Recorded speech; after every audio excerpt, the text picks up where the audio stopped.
programa Saber Direito desta semana é com o professor Flávio Martins. O curso é sobre Direito Constitucional. Tem dúvidas sobre o assunto? Mande um e-mail para nós, saberdireito@stf.jus.br. E você também pode estudar pela internet, www.tvjustiça.jus.br. Olá, meu amigo, olá, minha amiga. É um prazer muito grande estar aqui na sua companhia para mais uma edição do programa Saber Direito. O meu nome é Flávio Martins, programa que faz parte de um grande tema chamado Teoria Geral da Constituição. Mas a aula de hoje tem dois temas importantes: elementos e conceitos de Constituição. Todos já ouviram falar da Constituição brasileira, mas exatamente, quais são os elementos que dela fazem parte? Quais são os conceitos que nós podemos ter de Constituição? Esses são os dois temas do programa de hoje. Primeiramente, quais são os elementos das Constituições? Ou seja, quais são os elementos que integram a Constituição brasileira e os elementos que integram as Constituições de maneira geral? Bem, a doutrina fala bem disso. E a doutrina encontra 5 elementos. 5 elementos das Constituições para serem estudados. O primeiro elemento que toda a Constituição tem, e a Constituição brasileira também tem, recebe o nome de elemento orgânico. A Constituição brasileira está repleta de elementos dessa natureza, elementos orgânicos. E o que são eles? Elementos orgânicos são aqueles que, como o nome diz, organizam a estrutura do Estado. Então, na nossa Constituição brasileira de 88, temos inúmeros elementos que organizam a estrutura do Estado. Vou te dar alguns exemplos de elementos orgânicos, tudo bem? O artigo 2º da Constituição brasileira, o artigo 2º da Constituição brasileira é um elemento orgânico. Ele organiza o Estado brasileiro em 3 poderes. Diz assim: são poderes da União, independentes e harmônicos entre si, o Legislativo, o Executivo e o Judiciário. Veja então que a Constituição brasileira organiza o Estado brasileiro em 3 poderes. Mas saiba uma curiosidade, nem sempre foi assim. Saiba que no princípio, quando o Brasil ainda era uma monarquia, era o Império do Brasil, o Brasil não adotou a tripartição de poderes. O Brasil adotou a quatripartição de poderes. Tínhamos 4 poderes no Brasil. Tínhamos, além dos conhecidos, poder executivo, legislativo, judiciário, tínhamos o 4º poder, que era o chamado poder moderador. Poder moderador que era exercido pelo rei. Em princípio, esse poder moderador tinha o papel de fiscalizar os outros poderes. Essa era a função do poder moderador, fiscalizar os outros 3 poderes. Na realidade, esse poder moderador foi usado para concentrar os poderes na mão de Dom Pedro I. Mas voltando, como eu disse, o artigo 2º é um exemplo importante de elemento orgânico. Mas tem mais, tem muitos outros. O artigo 18 da Constituição brasileira. O artigo 18 da Constituição brasileira é um importantíssimo elemento orgânico. O artigo 18 da nossa Constituição organiza a nossa federação. Bem, todos sabemos que o Brasil é uma federação. É uma federação até no nome, República Federativa do Brasil. O que é mesmo uma federação, você sabe? Federação nada mais é do que a união de vários estados, cada qual com uma parcela de autonomia. Em poucas palavras, isso é federação. A união de vários estados, cada qual com uma parcela de autonomia. Veja o caso brasileiro, não é? Temos aí os estados com autonomia para legislar, com autonomia para administrar. Portanto, o Brasil é uma federação. E a organização dessa nossa federação está lá no artigo 18. O artigo 18 diz que são entes federativos a União, os estados, o Distrito Federal, os municípios. Todos eles são autônomos nos termos da Constituição. Então veja que importante. Artigo 2º é elemento orgânico. O artigo 18 é elemento orgânico, organiza a federação. E tem um artigo que é extremamente importante. Na verdade, vários artigos são importantes, mas esse eu quero destacar. O artigo 92. O artigo 92 da Constituição Federal, ele organiza, sabe quem? O Poder Judiciário. Olhando para a Constituição, no artigo 92, nós encontramos então quais são os órgãos do Poder Judiciário. Quais são os órgãos do Judiciário? E nós encontramos lá. São órgãos do Poder Judiciário. Inciso 1º, o STF, o Supremo Tribunal Federal. Logo na sequência, inciso 1A, o CNJ, o Conselho Nacional de Justiça. Ou seja, meus amigos, pela mera leitura do artigo 92 da Constituição, você percebe que o CNJ, que o Conselho Nacional de Justiça, é um órgão do Poder Judiciário. Portanto, nunca diga que o CNJ é um controle externo do Judiciário. Nunca diga isso. A própria Constituição diz que o CNJ é um órgão do Poder Judiciário. Esses são importantes exemplos de elementos orgânicos. Organizam a estrutura do Estado. Mas há outros elementos. Por exemplo, o segundo tipo de elemento que nós encontramos na Constituição são os elementos limitativos. Elementos limitativos. Temos na Constituição brasileira e temos nas constituições espalhadas aí pelo mundo afora. Elementos limitativos. O nome nos ajuda. Elementos limitativos são aqueles que limitam o exercício do poder do Estado, fixando direitos à população. Então, elementos limitativos limitam o poder do Estado, fixando direitos à população. Vou te dar um exemplo. Se nós olharmos o artigo 5º da Constituição Federal, esse é o mais importante exemplo de elemento limitativo. Não é o único. Não é só o artigo 5º da Constituição Federal que tem direitos fundamentais. Não é o único. Mas, no artigo 5º, nós temos dezenas e dezenas de direitos fundamentais. Pode escolher o inciso que você quiser. Nós encontramos ali, com aquele direito individual, com aquele direito coletivo, nós encontramos um elemento limitativo. Vou te dar um exemplo. Podemos escolher o artigo 5º, inciso 11 da Constituição. Esse é um elemento limitativo que visualmente dá para você perceber a limitação do Estado. O artigo 5º, inciso 11. O artigo 5º, inciso 11, ele fala da inviolabilidade do domicílio. Ele diz assim, ó: a casa é asilo inviolável do indivíduo, ninguém nela podendo penetrar sem consentimento do morador, salvo algumas exceções. Veja, minha gente, o artigo 5º, inciso 11, é um importante elemento limitativo. O Estado não pode invadir a minha casa. O Estado, a autoridade policial, não pode invadir a minha casa. A minha casa é inviolável, diz o artigo 5º, inciso 11 da Constituição. Mas só para esclarecer, temos que saber duas coisas.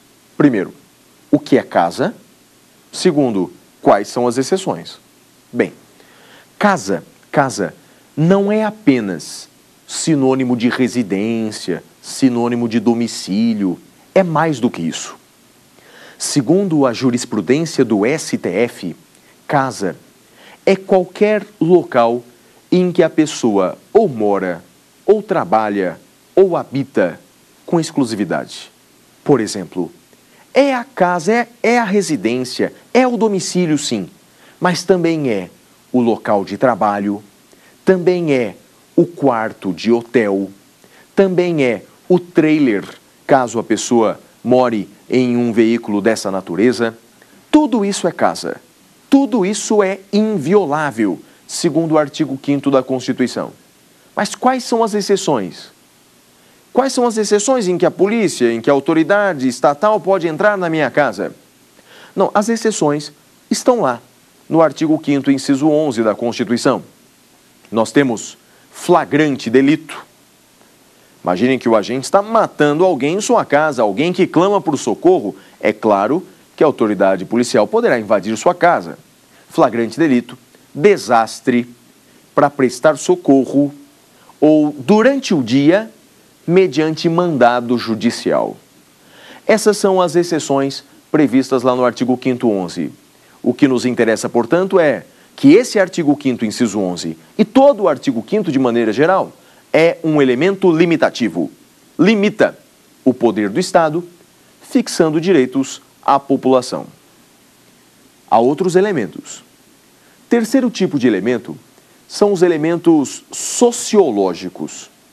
Nós temos na Constituição os elementos sociológicos ou socioideológicos. Socioideológicos é uma expressão mais adequada. Socioideológicos. O que são elementos socioideológicos? Bem, como o próprio nome nos ajuda, elementos socioideológicos são aqueles que fixam uma ideologia estatal. Não é? Fixam uma ideologia estatal. E nós temos, de fato, alguns artigos na Constituição que têm esse caráter socioideológico. A sua eficácia concreta é mais reduzida, até porque eles são mais abrangentes, são mais abstratos. Um exemplo importante de elemento socioideológico é o artigo 1º da Constituição. O artigo 1º da Constituição, ele traz os fundamentos da República. Os fundamentos da República. É uma norma, de fato, relativamente abstrata e que pode ser considerado um elemento socioideológico. O que você encontra lá no artigo 1º da Constituição? Você encontra os seguintes fundamentos da República. Veja, a soberania, a cidadania, a dignidade da pessoa humana, os valores sociais do trabalho e da livre iniciativa e o pluralismo político. São, portanto, elementos socioideológicos. Então preste atenção, pois até agora eu falei para vocês de 3 elementos das Constituições. 3 elementos que encontramos na Constituição brasileira. Elementos orgânicos, organizam a estrutura do Estado. Elementos limitativos, limitam o exercício do poder do Estado, fixando direitos à população. Elementos socioideológicos são aqueles que fixam uma ideologia estatal, como, por exemplo, esse artigo 1º da Constituição, mas há tantos outros na Constituição. Agora, há outros 2 elementos importantes a tratar. Temos os elementos formais de aplicabilidade. Elementos formais de aplicabilidade, o que são elementos formais de aplicabilidade? Veja, são elementos instrumentais. São elementos instrumentais. Eu te explico melhor. Elementos formais de aplicabilidade são aqueles que nos auxiliam na aplicação de outros dispositivos constitucionais. Então, repetindo, elementos formais de aplicabilidade nos auxiliam na aplicação de outros dispositivos constitucionais. Eles nos ajudam a aplicar outros artigos da Constituição. Por exemplo, o exemplo que me parece o mais importante. O artigo 5º, parágrafo 1º da Constituição. Artigo 5º, parágrafo 1º da Constituição. Eu te explico. Depois de prever uma série de direitos fundamentais, o artigo 5º da Constituição, depois então de prever dezenas de direitos fundamentais, o artigo 5º vem com o seguinte parágrafo 1º que diz: as normas definidoras dos direitos fundamentais têm aplicação imediata. As normas definidoras dos direitos fundamentais têm aplicação imediata. Ou seja, todos aqueles artigos que você acaba de ler, todos aqueles direitos que você acaba de estudar, segundo a Constituição, se aplicam imediatamente. não precisam de regulamentação, não precisam de norma regulamentadora, não precisam de complementação, se aplicam já, se aplicam imediatamente. Esse é o artigo 5º, parágrafo 1º da Constituição. Deixa eu te dar 2 exemplos práticos da importância desse artigo 5º, parágrafo 1º da Constituição. 2 efeitos práticos. Primeiro, efeito prático importante, o mandado de injunção. Nós não temos no Brasil uma lei que regulamenta o mandado de injunção. Mas segundo o STF, não tem problema. Não tem problema. Ou seja, aplicamos analogicamente a lei do mandado de segurança. Não tem problema a falta de complementação. Outro exemplo, o direito de resposta. Imagine que eu sou ofendido por alguém por meio de um veículo de imprensa. Hoje no Brasil nós não temos mais lei de imprensa. Então não existe mais o direito de resposta? O Supremo já disse várias vezes, é claro que existe. Porque esses direitos fundamentais não precisam de regulamentação. Meus amigos, veja a importância então desse artigo 5º, parágrafo 1º. Outro exemplo importante que a doutrina dá de elemento formal de aplicabilidade é o ADCT, o Ato das Disposições Constitucionais Transitórias, que começa logo após a parte permanente, logo após o artigo 250 da Constituição. Mas está faltando um último elemento. Está faltando falar dos elementos de estabilização constitucional. O que são elementos de estabilização constitucional? São aqueles elementos que, como o nome diz, buscam a estabilidade em caso de tumulto institucional. Então, buscam a estabilidade em caso de tumulto institucional. E vou te dar 3 exemplos. Primeiro exemplo de elemento de estabilização constitucional é a intervenção. A intervenção, ou seja, a retirada da autonomia do ente federativo. Eu já expliquei para vocês há pouco o que é federação, não é? Essa reunião de entes relativamente autônomos. Pois bem, e intervenção, minha gente, é a retirada da autonomia desse ente federativo. Por exemplo, se um Estado decide se separar do Brasil, para se tornar independente, qual a consequência disso? Intervenção nele. Intervenção.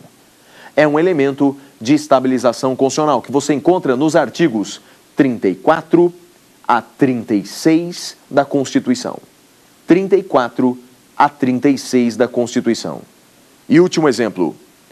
2 últimos exemplos de estabilização constitucional importantes na Constituição são o estado de defesa, que você encontra no artigo 136, e o estado de sítio, que você encontra nos artigos 137 e seguintes da Constituição. Então, repetindo, estado de defesa, artigo 136, e estado de sítio, artigo 137 e seguintes da Constituição. Esses são os elementos das Constituições. Mas vamos ver o que um aluno ou uma aluna tem a indagar acerca desse tema que nós acabamos de estudar. Como eu sempre digo, é o melhor momento em que o professor verifica se de fato sua aula é importante, é produtiva ou não. Esse contato com os alunos. E aqui no programa Saber Direito não é diferente. Vamos ouvir a pergunta, a indagação de um de nossos alunos. Meu nome é Laís. Professor, quais as diferenças principais entre o estado de sítio e o estado de defesa? E eles são constitucionais?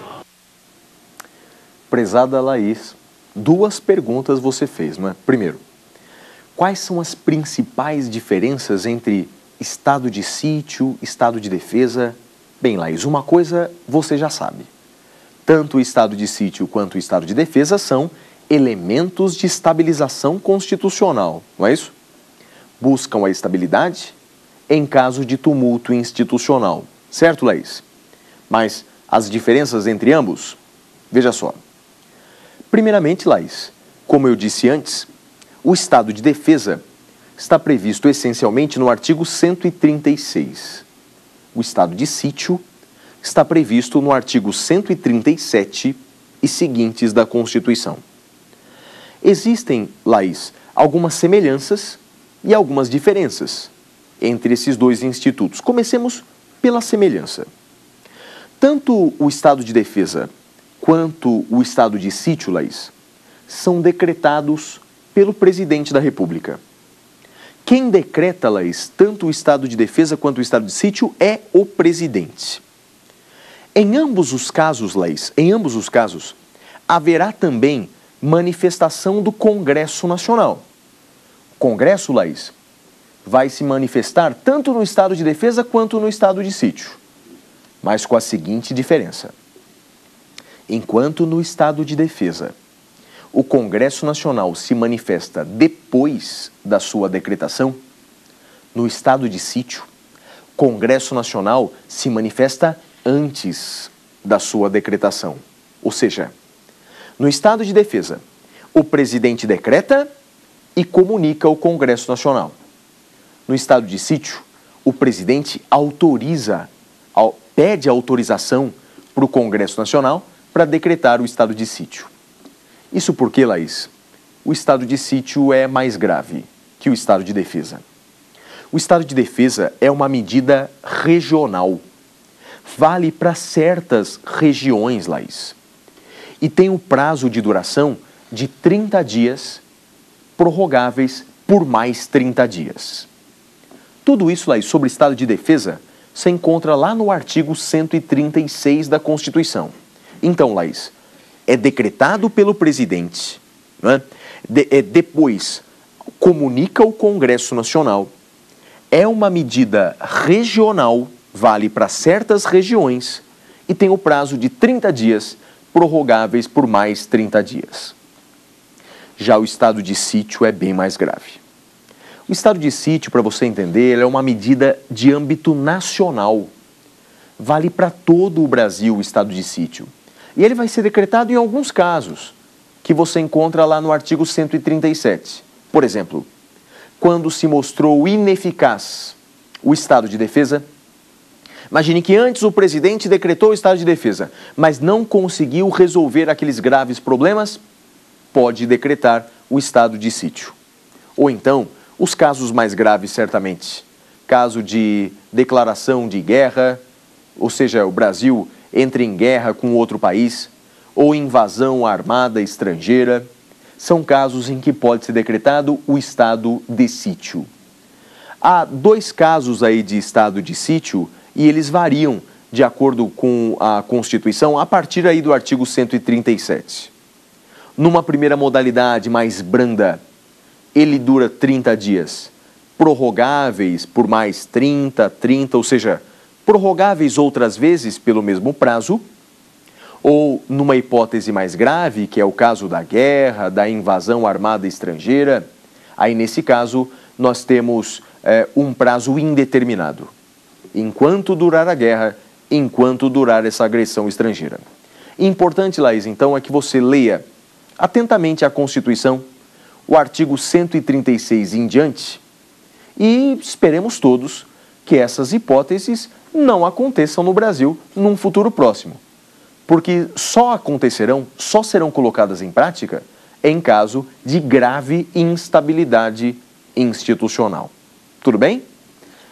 Mas na nossa conversa de hoje, no nosso programa de hoje, não falaríamos apenas e não falaremos apenas sobre elementos das Constituições. Há uma pergunta importante que todos se fazem, mas o que é Constituição? Como é que nós podemos conceituar Constituição? Na verdade, quais são os conceitos de Constituição? E, meus amigos, veja, conceitos é no plural. Não há um conceito apenas, não há um conceito só. Basicamente, há 4 principais conceitos de Constituição. 4 principais conceitos. Eu vou falar para você dos 4 principais conceitos de Constituição. O primeiro conceito de Constituição é o chamado conceito sociológico. Conceito sociológico de Constituição. Quem é responsável por esse conceito sociológico é Ferdinand Lassalle. Ferdinand Lassalle. Ferdinand Lassalle escreveu um livro chamado O que é Constituição? O que é Constituição?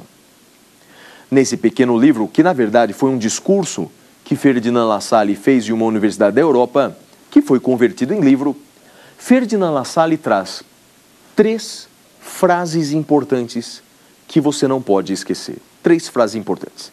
A primeira frase é a seguinte: Constituição não é uma folha de papel.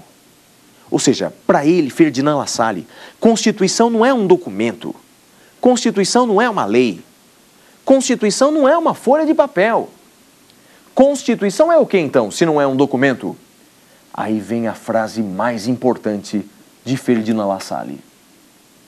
Para ele, Constituição é a soma dos fatores reais de poder que emanam da sociedade. Então, a soma dos fatores reais de poder. O que é isso? Para Ferdinand Lassalle, todo agrupamento humano tem as suas relações de poder. Sempre haverá essas relações de poder. Um grupo que se submete a outro, que se subordina a outro, portanto, sempre haverá essas relações de poder. E, basicamente, esse poder pode ser poder econômico, pode ser poder religioso, pode ser poder político, pode ser poder militar. Os civis subordinados aos militares, sempre haverá essas relações de poder. E para ele, Ferdinand Lassalle, isso é Constituição.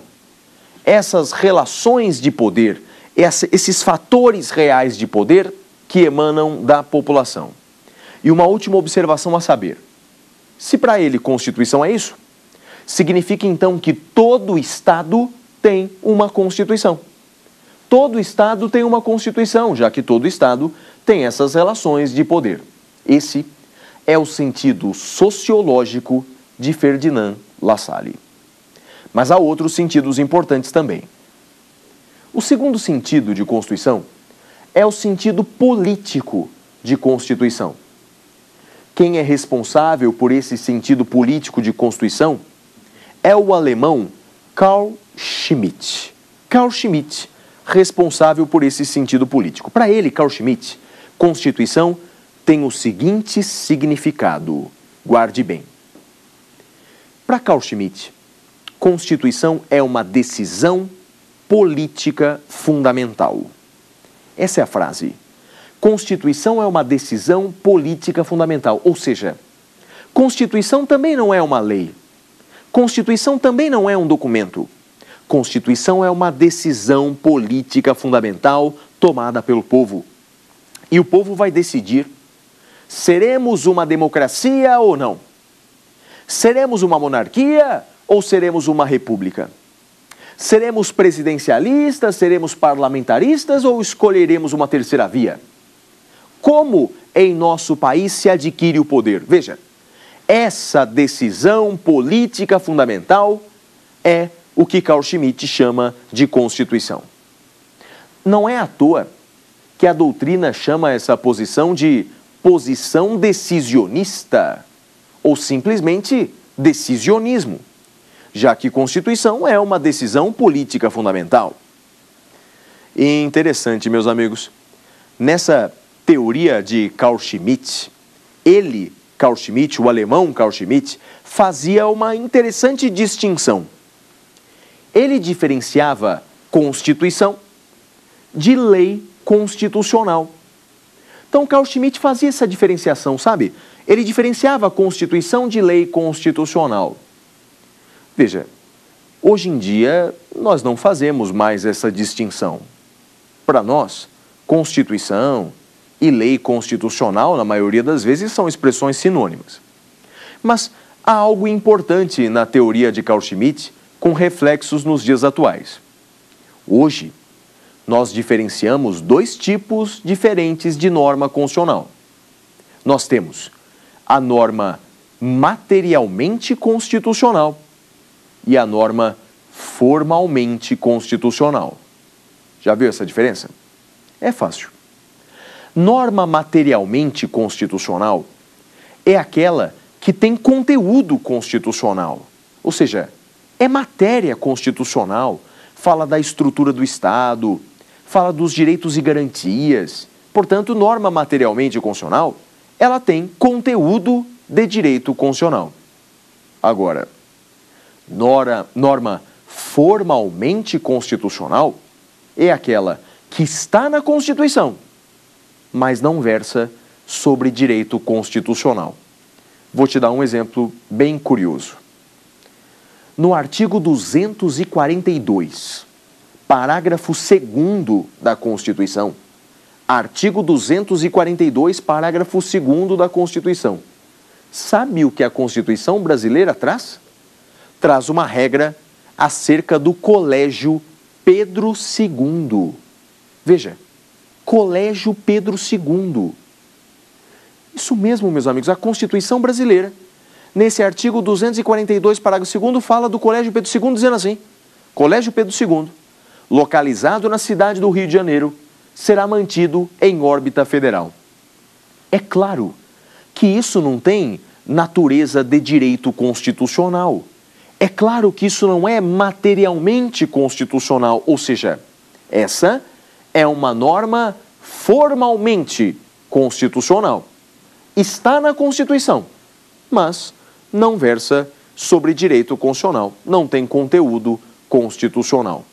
E essa é uma classificação que decorre lá da teoria de Carl Schmitt.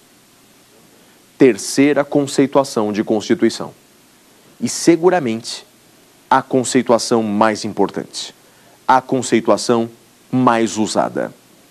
O sentido jurídico de Constituição, meus amigos. O sentido jurídico de Constituição. E o responsável por esse sentido jurídico, embora tenha a participação aí de Conrad Hess, mas o mais responsável, o jurista mais importante e mais responsável por esse conceito é Hans Kelsen, o austríaco Hans Kelsen. E como é que nós podemos conceituar Constituição nesse sentido jurídico? Bem, o Kelsen, Hans Kelsen, autor do livro Teoria Pura do Direito, diferenciava a Constituição de duas maneiras. Conceituava a Constituição no sentido jurídico de duas formas. Primeiro, o mais famoso, o chamado sentido jurídico positivo. Guarde bem. Nesse sentido jurídico positivo, Constituição é uma lei. Constituição é uma lei. Constituição não é a relação de poder entre o povo, nem uma decisão fundamental. Constituição é uma lei. Mas não é uma lei qualquer.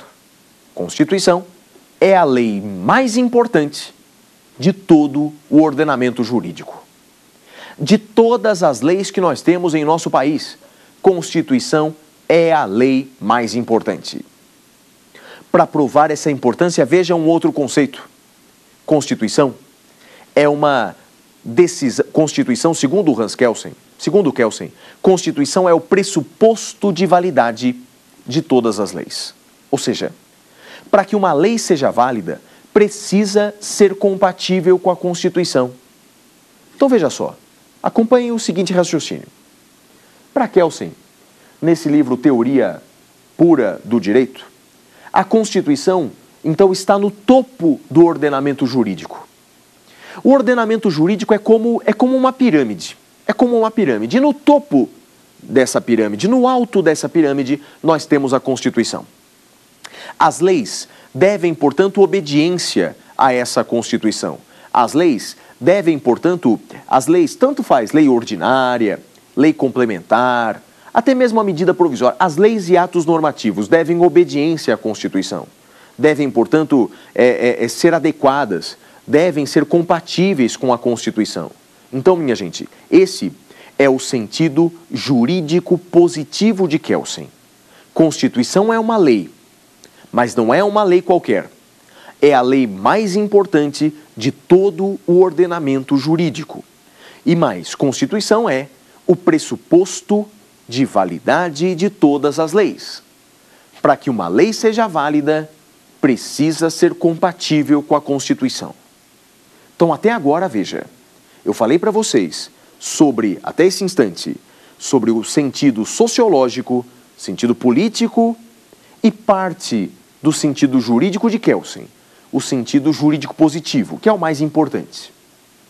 Mas vejamos, se algum acadêmico, vejamos se algum aluno tem alguma indagação acerca desse tema. Respondida a indagação do aluno, chegaremos às conclusões finais. Vamos ver. Pode perguntar, meu amigo ou minha amiga. Olá, professor. O meu nome é Miguel Bates. Podemos dizer que a lei complementar é hierarquicamente superior à lei ordinária? Olá, meu amigo.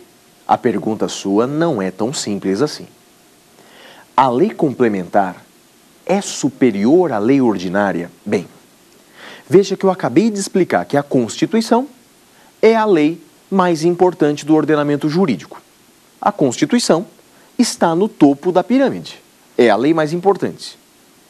Mas e ali abaixo da Constituição? Existe uma hierarquia entre lei complementar e lei ordinária?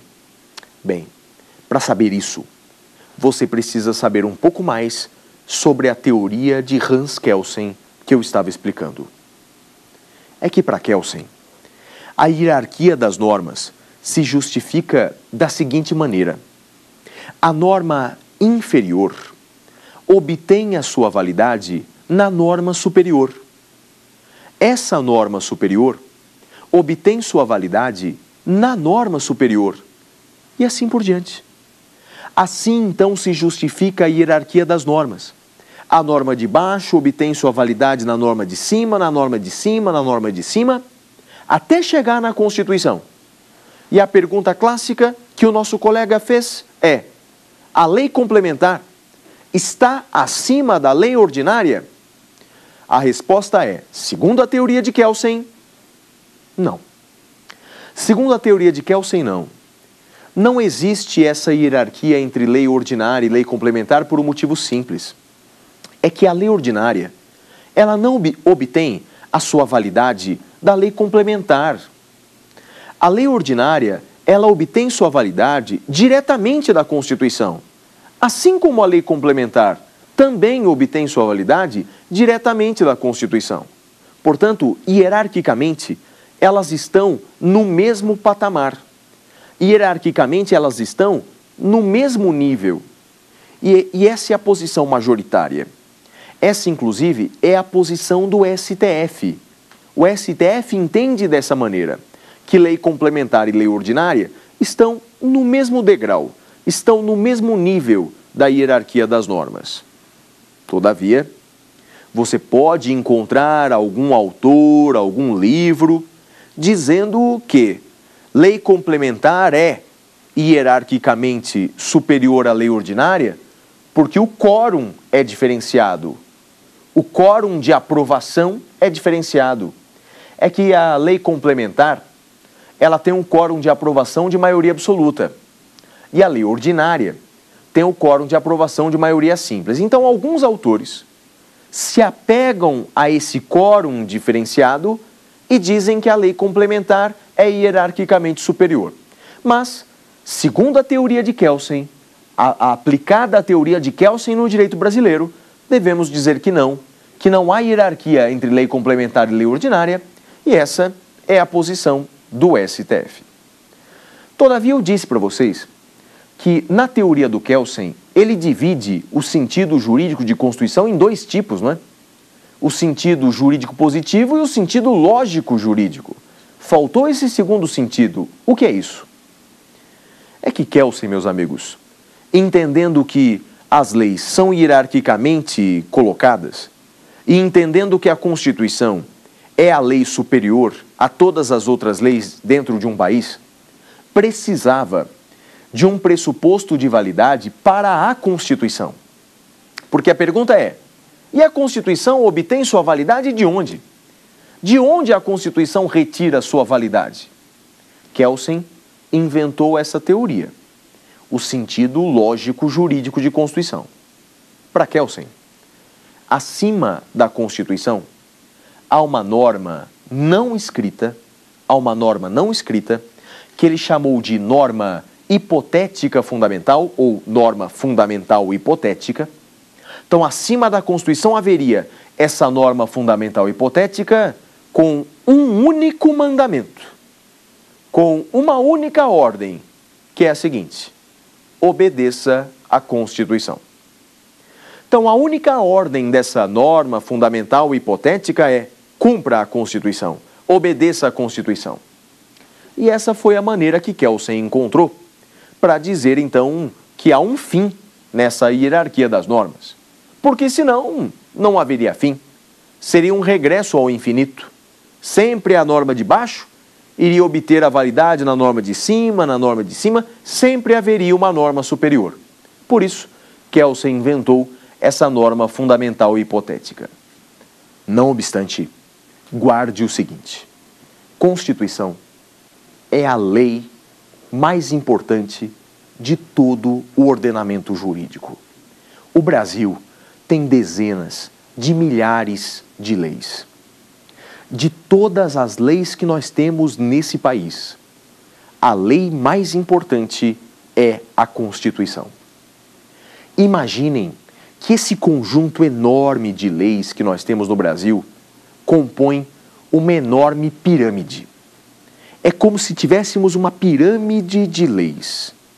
E por que pirâmide? Por que pirâmide e não outra figura geométrica? É uma pirâmide porque Constituição nós só temos uma. Constituição está no alto dessa pirâmide, é uma só, olhando para todas as outras leis, irradiando sua força para todas as outras leis. Então, meus amigos, Constituição é a fonte de validade de todas as leis. Para que todas as leis brasileiras sejam válidas, elas precisam ser compatíveis com a Constituição. Esse conceito é o conceito jurídico, para ser preciso, o conceito jurídico positivo de Hans Kelsen, que nós usamos com frequência nos dias atuais. Mas falta um último sentido de Constituição. É o sentido culturalista de Constituição. Também importante, também existente, o sentido culturalista. No Brasil, o primeiro a falar desse sentido culturalista de Constituição foi o autor chamado Meirelles Teixeira. Meirelles Teixeira. E o que significa esse sentido culturalista? Eu te explico. Para ele, a Constituição é fruto da cultura de um país. A Constituição é fruto da cultura de um país. E mais, a relação que existe entre a Constituição e a cultura de um país é uma relação bilateral. É uma relação bilateral e não apenas unilateral. Por que é uma relação bilateral? Pense comigo. Assim como a Constituição, ela nasce da cultura de um país, ela é fruto da cultura de um país. Por exemplo, o que está escrito na nossa Constituição é fruto dos nossos valores, é fruto das nossas vontades, da nossa história, dos nossos receios, dos nossos medos. Então, a Constituição é fruto da nossa cultura. Mas não só isso. Saiba também que a cultura, ela acaba também sendo condicionada, forjada pela Constituição.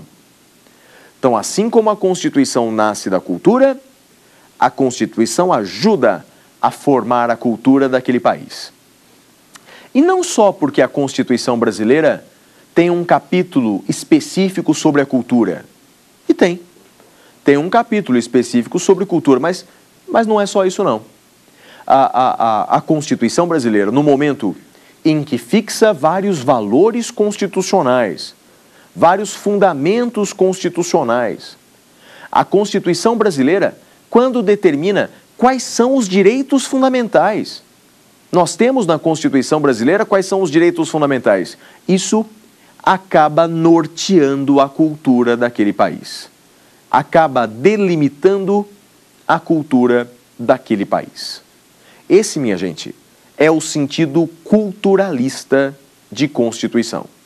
A Constituição é fruto da cultura de um país e a cultura daquele país acaba também sendo regulada, forjada pela Constituição. Tudo bem? Quarto e último sentido de Constituição. Então, dessa maneira, resumindo aquilo que nós estudamos no encontro de hoje, falamos de dois grandes temas importantes do direito constitucional. Falamos, primeiramente, dos elementos das constituições. Faça esse exercício em sua casa. Abra a Constituição Federal. Veja quais são os elementos que você consegue encontrar em nossa Constituição. Quais são os dispositivos constitucionais que você consegue identificar conforme a aula de hoje. Veja os tópicos centrais daquilo que estudamos. O primeiro tipo de elemento é o elemento orgânico. Organiza a estrutura do Estado. Organiza o Estado em 3 poderes. Organiza o Estado brasileiro em forma de federação. Organiza cada um dos 3 poderes, por exemplo, organiza o poder judiciário, organiza o poder executivo, organiza o poder legislativo, então, elementos orgânicos. Além dos elementos orgânicos, temos os elementos limitativos. Faça esse exercício. Tente encontrar na Constituição elementos limitativos. São aqueles elementos que limitam o poder do Estado, fixando direitos à população.